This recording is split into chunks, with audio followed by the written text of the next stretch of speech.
Assalamualaikum warahmatullahi wabarakatuh.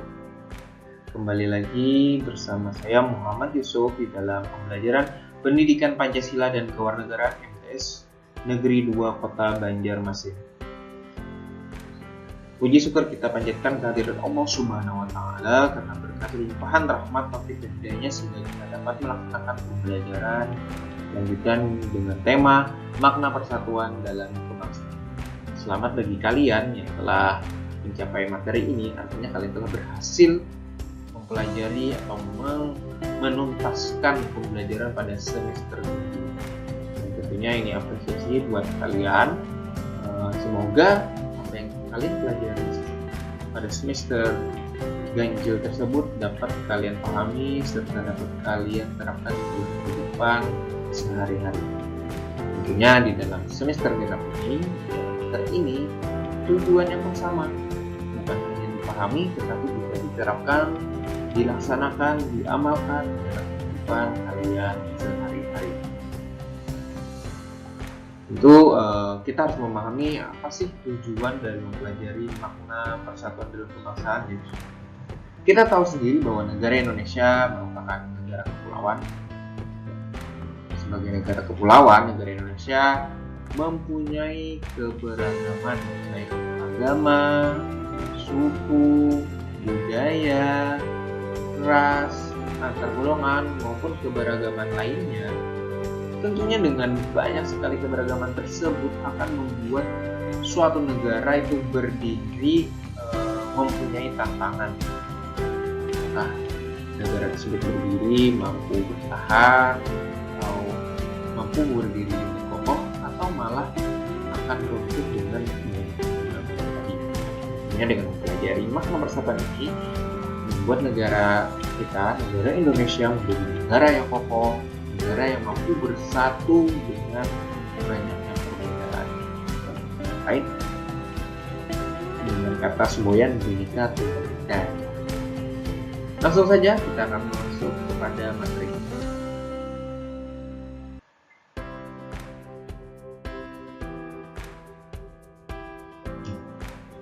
Kita akan membahas terlebih dahulu makna persatuan dan kesatuan Indonesia. Makna persatuan dan kesatuan Indonesia. Coba kita lihat. Asal kata persatuan dan kesatuan yaitu berasal dari kata utuh atau tidak terpecah belah.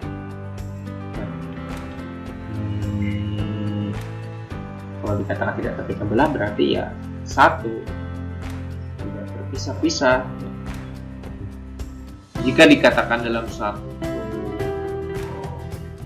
persatuan ya, dikatakan dalam matematika misalkan sekian per sekian atau 1/1 atau 2/1, 3/1, artinya apa? Artinya walaupun berapapun ya, nilai atasnya jika dibagi dengan bawahnya maka harus menyesuaikan dengan bawahnya. Misalkan 1 ya bagi 1 artinya 1 menyesuaikan dengan 1 yang di bawah. Misalkan 2 dibagi 1 artinya atau 2/1 artinya 2 hal yang di atas tersebut harus menyesuaikan dengan 1 yang di bawah.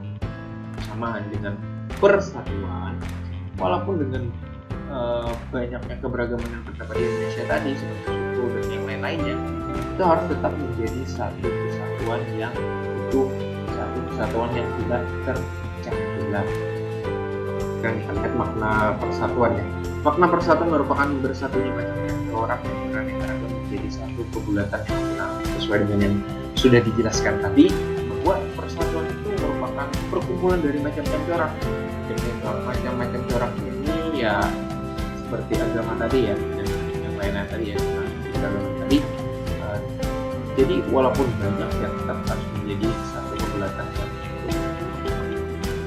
Dan kesatuan sendiri mempunyai makna hasil dari persatuan tersebut yang telah menjadi hasil dari persatuannya, hasil dari macam-macam corak tadi ya. Jadi kesatuan yang dikatakan kesatuan.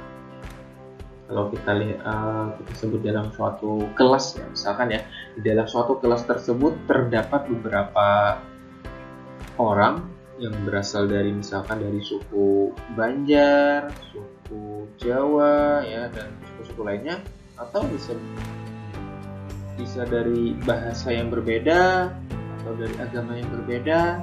Nah, tentu ini bisa dikatakan sebagai persatuan. Kenapa? Karena terdapat bermacam-macam orang. Tetapi juga bisa dikatakan sebagai kesatuan. Kenapa?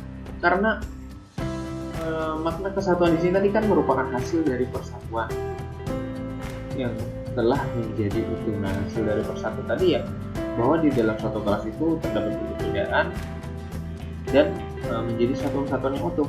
Utuhnya apa? Yaitu mempunyai suatu tujuan yang sama. Tujuannya apa? Di dalam suatu kelas itu mempunyai tujuan untuk mendapatkan pendidikan. Oke, selanjutnya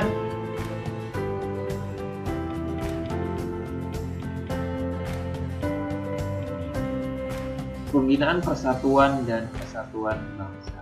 Nah, di dalam persatuan dan kesatuan tentu ada tahapan yang harus kita ketahui. Pertama, perasaan senasib. Persatuan dan kesatuan itu tidak hanya kita rasakan sekarang saja ya, tetapi sudah tumbuh, sudah ada dari zaman sebelum negara Indonesia itu punya, sebelum merdeka. Negara Indonesia pernah merasakan penjajahan, dan bangsa Indonesia mempunyai rasa atau perasaan yang sama ya, bahwa mereka pernah merasa terjajah. Dengan perasaan yang sama tadi, maka timbullah niat untuk bangsa Indonesia membentuk persatuan. Kemudian setelah merasakan persatuan ya, perlunya persatuan tadi, maka di sini ditandai dengan perjuangan untuk kebangkitan nasional, ditandai oleh perjuangan bangsa Indonesia untuk meraih hasil yang diraih, yaitu kemerdekaan, yaitu tidak terjajah lagi. Artinya ini dalam kebangkitan nasional ini yang dirasakan adalah untuk kepentingan nasional, kepentingan bersama ya, bukan untuk kepentingan individu. Nah, tahapan yang selanjutnya adalah Sumpah Pemuda. Sumpah Pemuda merupakan tegaknya persatuan dan kesatuan. Saja dari isi Sumpah Pemuda ya, bisa dikatakan sebagai roh pemersatu. Nah, kemudian yang keempat adalah proklamasi kemerdekaan. Ini adalah puncaknya persatuan dan kesatuan, sehingga dalam perbedaan negara Indonesia tadi dikatakan dari Sabang sampai Merauke disebutlah Negara Kesatuan Republik Indonesia.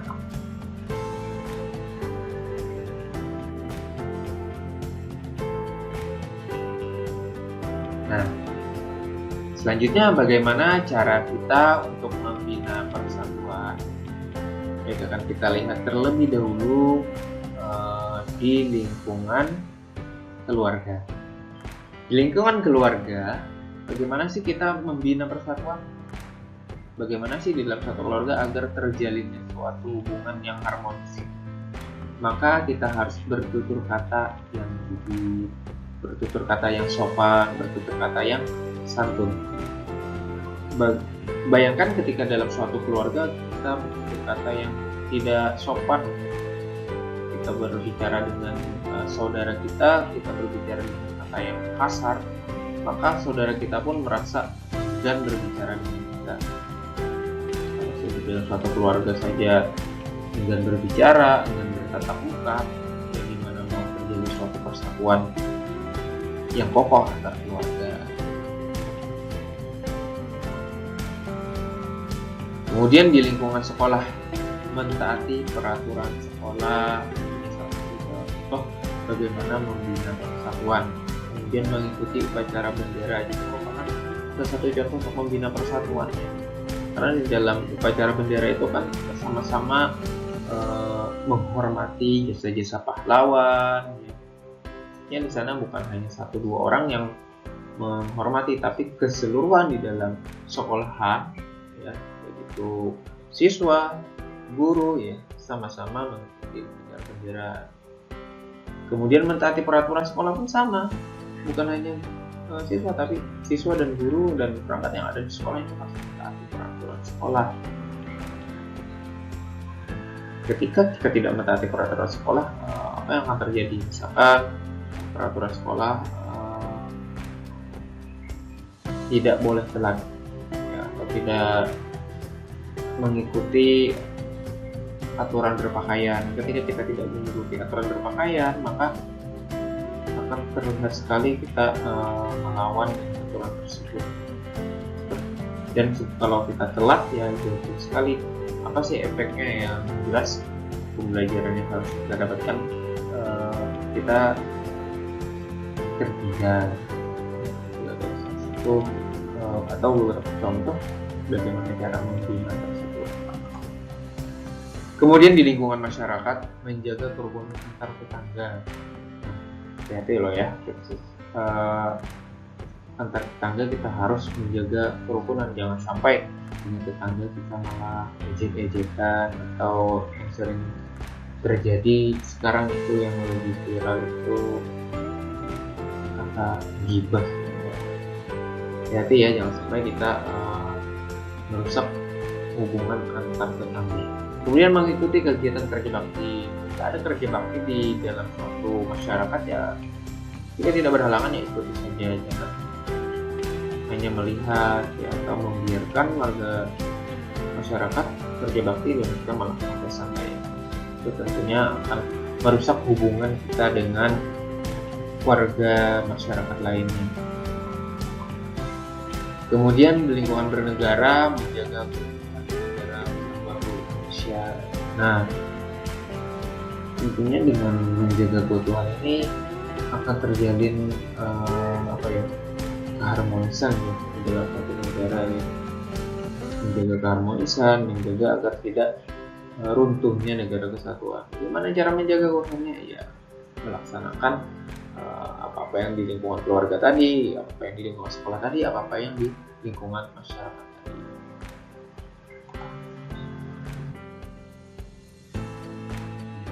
Nah, ini adalah landasan persatuan dan kesatuan. Jadi alasan kita bertindak atau bersikap atau menjaga persatuan dan kesatuan, yang pertama adalah landasan ideal, yaitu Pancasila.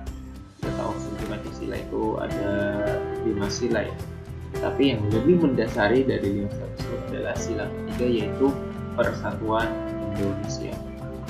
Kemudian landasan yang kedua adalah landasan konstitusional, yaitu Undang-Undang Dasar Negara Republik Indonesia tahun 1945, yang terdapat di dalam alinea keempat.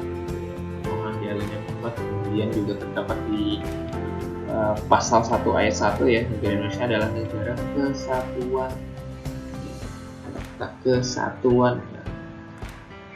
Dua hal tersebut adalah dasar kita untuk menjaga persatuan dan kesatuan. Sumber belajar kita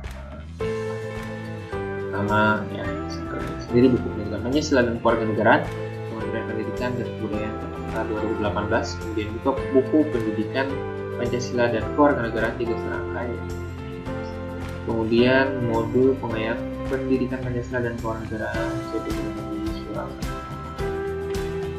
Sekian pembelajaran kita, semoga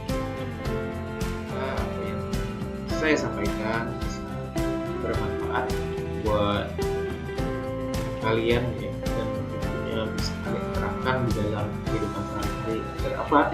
Agar lingkungan, keadaan bisa terjalin harmonis, agar terjalin keamanan, kenyamanan, ketentraman, kemudian terjadinya keserasian, keselarasan, dan semua banyak sekali hal positif yang dapat kita rasakan jika kita mau menjaga persatuan dan kesatuan. Sekian, Assalamualaikum warahmatullahi wabarakatuh.